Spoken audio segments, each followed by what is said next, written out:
Aziz müşteriler, sizlere bir de ağaç göstereceğim. Hakikaten dostlar. Bilenler bilir ki ağaçların şahı hem kölgəlikdir, hem oksijenlidir. Sərin ətrindən dayanma olmur dostlar. Hal-hazırda həmin ağaçlar dostlar, hansı ağaçdır? Pavlonya ağacı. Çox adam buna dostlar, bizlərdə aydam ağacı deyirlər. Bax, hal-hazırda olan ölçülər dostlar belədir.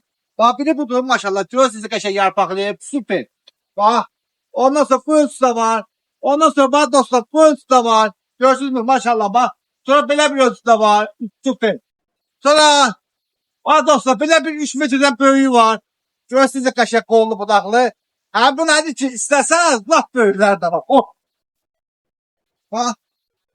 Bu boyuna bax. Dostlar 6 metrdən böyükdür. 6 yarım 7 gəlir. Bax bir o var. Bir də bu da var. Bax dostlar bax. Görürsünüz. Ha istəsəniz belə böyüklər də var. Yəni bu cürə gözəl ağaçlar harda var? Gəlin aparın da.